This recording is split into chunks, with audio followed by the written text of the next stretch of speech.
आखिर voting election में percentage क्यों कम होता है? क्या देश प्रेमी का दावा सिर्फ इतना है कि वो 15 अगस्त और 26 जनवरी तक ही अपने आप को महदूद रखना चाहता है?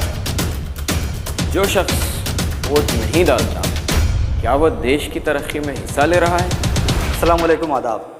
All India ideal teachers association के बैनर तले पेश कर रहे हैं वोटिंग अवेयरनेस प्रोग्राम। मैं हूं मोहम्मद अब्दुल्ला मुदस्सिर अब्दुल्ला आज़ाद, आइटा ज़िले सेक्रेटरी, और मेरे साथ हैं मोहम्मद अल्ताफ़ अंजद साहब, आइटा सैक मेंबर कर्नाटका, और मेरे दाएं जानिब मीर मुकरम अली साहब, आप भी आइटा के एक मेंबर हैं। और अब हम यहाँ पर जो बात करने जा रहे हैं, मैं सबसे पहले पूछता हूँ मुकरम सर से, सर इलेक्शन की ज़रूरत क्यों होती है? अस्सलाम वालेकुम। हम जिस मुल्क में रहते हैं उसका नाम हिंदुस्तान है। जब हमें आज़ादी मिली, जिस वक्त हमारा कॉन्स्टिट्यूशन तैयार हुआ, उस वक्त हमने ये तय किया कि इस मुल्क को जमहूरी करार देंगे, और उसके तहत हमने 1951 और 52 में पहली मरतबा जनरल इलेक्शन किया, जिसमें सारी दुनिया ने हमें देखा कि हम सबसे बड़े जमहूरी मुल्क के तौर पे दुनिया के सामने आए। इस चीज़ को बाकी रखते हुए हर 5 साल में एक मरतबा हमारे पास पीरियडिकल इलेक्शन होते हैं, जिसे हम आम इंतखाबात कहते हैं। उस सिलसिले में हम अवाम से ये अपील करना चाहेंगे कि आप तमाम को ये मौका होता है कि आप अपने राय का इस्तेमाल करके, अपने वोट का इस्तेमाल करके एक काबिल हुकूमत तश्कील दें जो रियासत की तरक्की में अपना अहम रोल अदा करे, जिससे सारी अवाम का भला हो सके।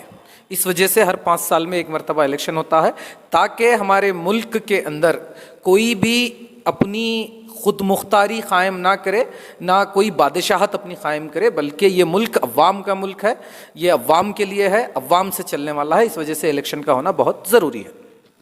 अब सवाल बनता है कि वोटर्स, जहाँ पर इलेक्शन की बात आती है तो वोटर्स की भी ज़रूरत होती है, तो इसके साथ जो सारी तफसीलात हैं आप वेबसाइट पर जाकर देख सकते हैं। इसकी वेबसाइट का नाम आप स्क्रीन पर देखते हैं, ceo.karnataka.gov.in। इस वेबसाइट पर आप अपना इलेक्शन आईडी कार्ड बना सकते हैं, ई एपिक कार्ड बना सकते हैं, और अपने आप को आप एक इलेक्टर्स के तौर पर एनरोल कर सकते हैं। और इसके साथ साथ आपका इलेक्शन बूथ कौन सा है, कहाँ पर आपको वोट करना है, अपना हक अदा करना है, ये भी आप इस वेबसाइट के ज़रिए से देख सकते हैं। और मज़ीद इसके अंदर सारी लिस्ट आपको मिल सकती है कि कौन कहाँ पर कौन से पार्ट में है और कौन से सीरियल नंबर में है, ये सारी तफसीलात मिल जाएंगी। ठीक है, अब हम जानते हैं कि वोट डालने के लिए आखिर उसकी क्या अहमियत है, हक राय दहिंदगी की अहमियत क्या है? जी, अस्सलाम वालेकुम। असल में देखिए कि जमहूरी मुल्क का जब हम नारा देते हैं तो वहाँ सबसे ज़्यादा ताकतवर अवाम ही होती है। तो अवाम ही अपने नुमाइंदों को चुनते हैं, अवाम ही अपनी पसंदीदा हुकूमत बनाते हैं। तो इस वजह से इसलिए अवाम क्या चाहते हैं, अवाम की राय क्या है, अवाम किस किस्म के हुक्मरान चाहते हैं, वो सारा का सारा इजहार करने का वाहिद ज़रिया वोट होता है। तो इस लिहाज से वोटिंग या वोट देने के ज़रिए से ही हमें पता चलता है कि अवाम क्या सोचते हैं, क्या चाहते हैं। BLO जो वोटर्स के नाम एनरोल करने में अहम जिम्मेदारी उनकी होती है, तो मैं जानना चाहते हैं कि हम आखिर BLO की और मज़ीद क्या क्या जिम्मेदारियां होती हैं? बूथ लेवल ऑफिसर BLO की बहुत सारी जिम्मेदारियां इसमें हैं, जिसमें आमतौर पर टीचर्स को ही ये ज़िम्मेदारी दी जाती है। तो अव्वलीन ज़िम्मेदारी ये होती है कि उसको जो दिया गया वार्ड है, उस वार्ड या पार्ट में जितने वोटर्स हैं उनकी जेन्युइनिटी यानी उनकी ओरिजिनलिटी को चेक करें, उसमें से कितने लोग मौजूद हैं उनका सही नाम एनरोल करें, उस इलाके में नए वोटर्स को एनरोल करें, इस इलाके में, उस वार्ड में, उस पार्ट में जो लोग माइग्रेट हो चुके उनका नाम डिलीट करें, जो लोग डेथ हो चुके उनका नाम भी डिलीट करें। और ओवरऑल ये प्रोसेस पूरा साल भर जारी रहता है। उस इलाके में पार्ट नंबर, वार्ड नंबर में वहीं अवेयरनेस का प्रोग्राम करें, नए वोटर्स को शामिल करें और इनवैलिड वोटर्स को डिलीट करें, और इस तरह से अपनी जो वोटर लिस्ट है उसको प्योर करें। ये काम होता है। और गाहे बगाहे हुकूमत की जानिब से या चीफ़ इलेक्शन कमीशन की जानिब से या डिस्ट्रिक्ट कलेक्टर की जानिब से, डिस्ट्रिक्ट कमिश्नर की जानिब से जो भी अहकामात आते हैं बिलखुसूस वोटर्स को लेके कि नए वोटर्स को, यंग वोटर्स को एनरोल करने के सिलसिले में, तो इस सिलसिले में वो एक्टिव रह के मुख्तलिफ़ मौक़ों पर ये काम करना उसकी ज़िम्मेदारियों में शामिल है। और सर एक और चीज़ देखने में आती है कि जो नए वोटर्स होते हैं जो पहली मर्तबा वोटिंग डालने के लिए पोलिंग स्टेशन जाते हैं, तो उनमें अक्सर आमतौर पर हेजिटेशन देखने मिलता है कि हम जाएं, किस तरह वोट करें, क्या लेकर जाएं, क्या डॉक्यूमेंट लेकर जाएं। तो देखिए, मैं नाजरीन से ये बात क्लियर करना चाहता हूं कि जो पहली मर्तबा वोटर्स हैं वो अपने साथ एक डॉक्यूमेंट्स की लिस्ट है, उनमें से कोई एक डॉक्यूमेंट जैसे अपना इलेक्शन ID कार्ड यानी एपिक कार्ड या आधार कार्ड, अगर 18 साल के हैं तो उनके साथ ड्राइविंग लाइसेंस भी बन जाता है, ड्राइविंग लाइसेंस या पैन कार्ड और जो है बैंक पासबुक वगैरह, ये सारी जो लिस्ट है उनमें से कोई एक डॉक्यूमेंट आप लेकर अपने इलेक्शन जो पोलिंग स्टेशन है वहाँ पर जाएं। वहाँ जाकर और BLO से आप अपना वोटिंग का जो सीरियल नंबर है उसकी एक स्लिप बना लें, वो बना लेकर पोलिंग स्टेशन में वो स्लिप दे दें। उसके बाद आपको एक ब्लू इंक किसी फिंगर पर लगाया जाता है। लगाने के बाद आपको जैसे मशीन के पास जाएंगे, बैलेट मशीन पर, उस पर आपको जिसको वोट डालना है उसके बाजू नीली कलर का जो बटन है, नीले रंग का, उसको दबाना है। जैसे ही दबाएंगे तो उसके बाजू में लाल रंग की लाइट आएगी। उसके बाद उसी के बगल में एक मशीन होती है जिसे VVPAT कहा जाता है। उस VVPAT में एक स्लिप आएगी, उस पर आप जिसको वोट डाले हैं उसका निशान प्रिंट आएगा। उसे गौर से देखें कि जिस बटन को आपने दबाया है उसी बटन का सिंबल, उसी बटन का निशान उस VVPAT की स्लिप में आया या नहीं। तो मैं उम्मीद करता हूं कि नए वोटर्स इस बार हेजिटेशन ना करें और अपना हक जो है खुशी खुशी निभाएं। अब मैं हमारे मेहमान मुकरम सर से मैं ये सवाल पूछना चाहता हूं कि बेहतरीन लीडर की आखिर खुसूसियात क्या होती हैं? अगर हम एक अच्छे कायद की बात करते हैं तो सबसे पहले हम देखते हैं कि इस जमहूरी मुल्क में कोई भी बड़ा नहीं है। हर एक कायद को उसे ज़मीन पर हर 5 साल में एक मरतबा आना होता है। आकर सिर्फ इलेक्शन में आकर अवाम को कन्विंस करने के बजाय, उनके बीच रहने के बजाय उसको सारे 5 साल खिदमत करनी है। अगर हम किसी को अपना कायद बना रहे हैं तो उसका वाहिद मकसद ये है कि वो हमारा रिप्रेजेंटेटिव बनकर हमारे लिए काम करे, क्योंकि हम हमारी जिम्मेदारी उसको दे रहे हैं, हम हमारा हक उस पर जता रहे हैं कि तू हमारे लिए काम करेगा। तो उसको चाहिए कि हमारी जो छोटी छोटी ज़रूरियात हैं, मोहल्ले के जो भी छोटे मोटे काम हैं, उन तमाम कामों पर वो तवज्जो दें और हमारे मसाइल को सुने। और अगर हमारे लिए हुकूमत से कोई स्कीमात आते हैं तो वो हम तक पहुंचाए। ये एक बेहतरीन कायद की अलामत है। तो मैं बेहतरीन कायद उसको समझता हूं जो अवाम के बीच रहता है, अवाम को जोड़ता है हुकूमत के मंसूबों से और हुकूमत के फ़ायदे अवाम तक पहुंचाता है। और हर बार सिर्फ ये इलेक्शन में ही वो हमारा साथी नहीं रहेगा, बल्कि पूरे 5 साल वो हमारा साथी रहेगा। ऐसा रहनुमा ही बेहतरीन हो सकता है। इलेक्शंस तो देखिए ना सिर्फ MLA होता है, MP, ZP, पंचायत के जो इलेक्शंस होते हैं, तमाम इलेक्शन में हम देखते हैं कि अच्छे कायद, अच्छे लीडर्स हमारे सामने नुमाइंदे बनकर आते हैं अलग अलग पार्टियों के ज़रिए से। मगर फिर भी एक बैलेट मशीन पर आखिरी में, सबसे लास्ट में एक और निशान देखने मिलता है जिसे हम नोटा कहते हैं।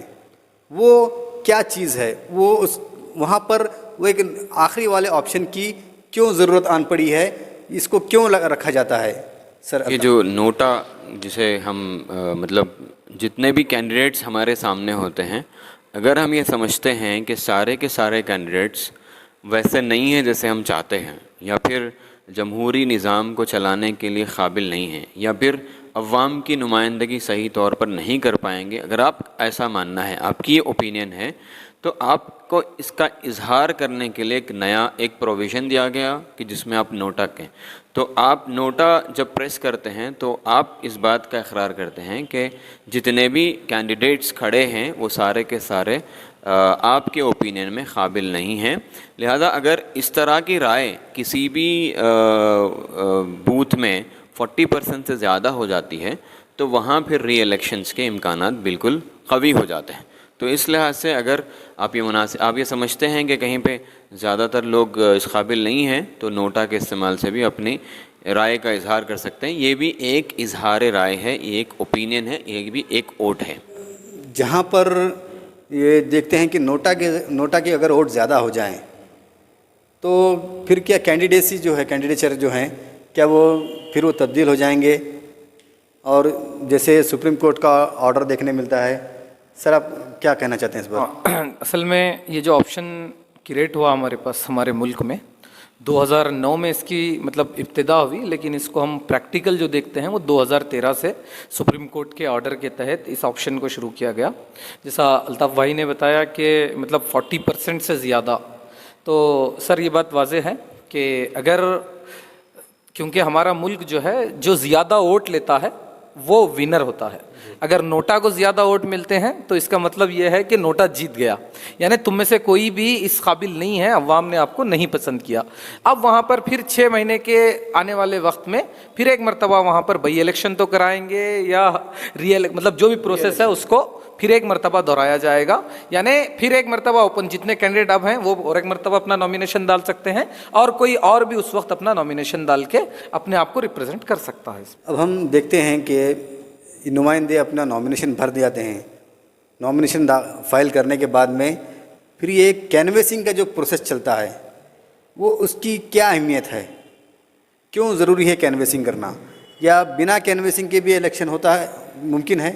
कैनवसिंग ज़रूरी होती है और जमहूरी मुल्क में इसका पूरा हक़ है कि हर कैंडिडेट, हर वो शख्स जो अपने आप को अवाम का नुमाइंदा बनकर ख़िदमत करना चाहता है, उसके लिए लाजमी है कि वो ख़िदमत के वो कौन से मंसूबे हैं, ख़िदमत के वो कौन से तरीक़ेकार हैं, हुकूमत के वे कौन से स्कीमात हैं, अवाम की वो क्या ज़रूरियात और तरजीहात हैं जिस पर ये काम करना चाहते हैं, इसको बिल्कुल अवाम के सामने, एक एक वोटर के सामने लाने का हक़ है, ताकि वोटर को ये फ़ैसला करने में आसानी हो जाए कि वो कौन से कैंडिडेट को मुनासिब समझता है।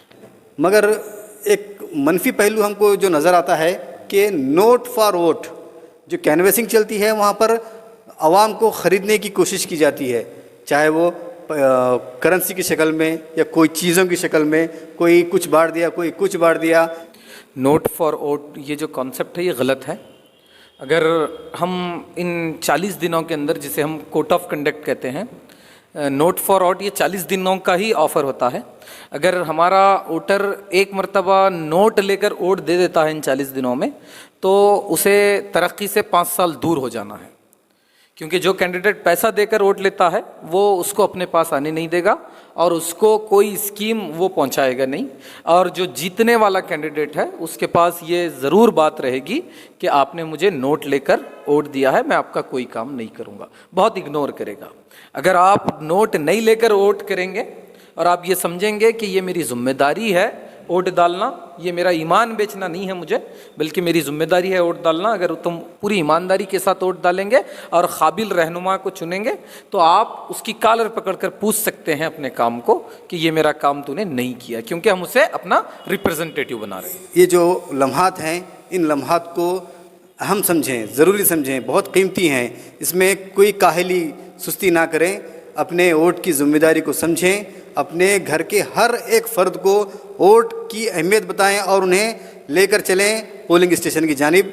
और आम तौर पर देखा जाता है कि लोग कहते हैं कि मेरे एक वोट ना देने से क्या होता है। हर कोई अगर यही समझें तो सीधे सीधे परसेंटेज जो कम हो जाता है और उसके बाद आम तौर पर सर पीटते कहते हैं कि मैं अगर वोट डालता तो क्या होता है, और कुछ लोग वोट डालते तो क्या होता। ये ऐसा ना करें, वक्त जो हाथ है उसको गनीमत जानें और अपनी ज़िम्मेदारी को निभाएं। और मैं बहुत ज़िम्मेदारी के साथ और बहुत ही आजिज़ी के साथ आपसे गुजारिश करता हूं कि अपने वोट को चंद पैसों के लिए 5 साल की कीमत ना लगाएं और अपने बच्चों का, अपने घर वालों का मुस्तकबिल चंद पैसों के लिए दाव पर ना लगाएं। तो मैं यहाँ पर आपसे इजाज़त लेता हूँ। मेरे साथ थे आइटा सैक मेंबर मोहम्मद अल्ताफ़ अमजद सर और मीर मुकरम सर आइटा मेंबर। तो दीजिए हमको इजाज़त। अल्लाह हाफिज़।